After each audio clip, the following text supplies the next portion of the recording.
કે એક સરદાર પટેલનો દીકરો આખા અખંડ ભારતનો શિલ્પી બની શકતો હોય, 562 રજવાડાને એક કરીને અખંડ ભારતને એક બનાવી શકતો તો આપણે તો આપણા ગામના છોકરાને બહાર જવું પડે કમાવા રૂકીને.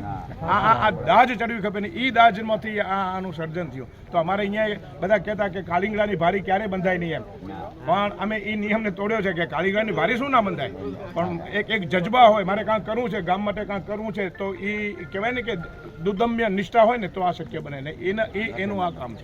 અને અમારા ગામમાં 92 વર્ષ થયા આ ગામનો ઇતિહાસ, તો એ 92 વર્ષમાં આજ સુધી ક્યારે ઇલેક્શન નથી થયું. આ સાંભળી લેજો, પોઈન્ટ ચૂંટણી નથી ક્યાંય.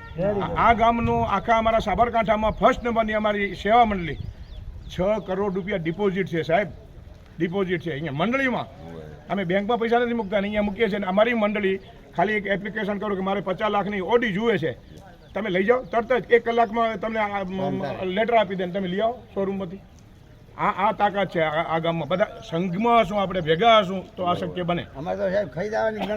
અહીંયા આ ગામની પંચાયત અલગ છે, સરપંચ અમારો આપણે ઉમર છે ને, સરપંચ તમને પાણી પાસે.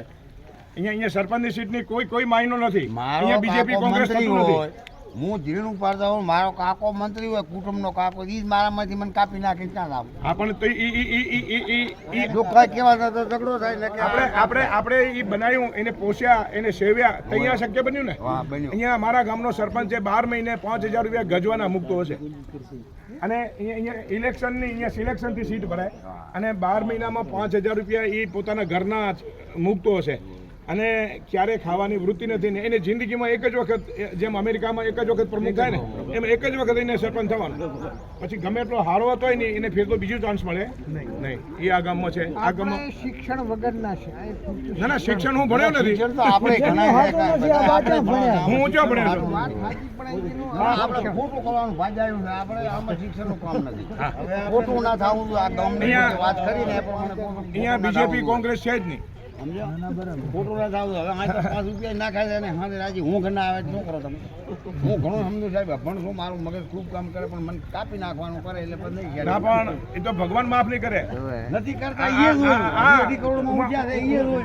ઉમા ભગવાન તમને પૂછે કે બાપા એમ પૂછે, બાપા 60 વર્ષનું તમને હાઈખું દીધું હતું, હારો હાઈખું દીધું હતું, હારો પૈસો દીધો હતો, હારો સમાજ દીધો હતો, હારા છોકરા દીધા, હારી ઘરવાળી દીધી હતી, તે કર્યું શું?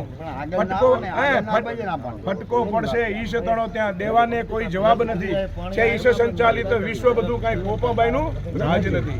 ત્યારે હું કહેશું આપણે નીચું જોઈને ઉભા રહેશું કે 60 વર્ષમાં શું કરીને આવ્યા, ક્યાં ગયા હતા, કાંઈ નહીં, શું લઈ આવ્યા, કશું જ નહીં. આપણે ફોગટ છે, જો ગામ માટે કે સમાજ માટે કે આ રાષ્ટ્ર માટે આપણે કાંઈ ના કરતા હોય તો ધૂળ પડી આપણા માવતરને, ધૂળ પડી આપણા જીવતરને. જન્મ લેવામાં ધૂળ પડી. હા સાચી વાત.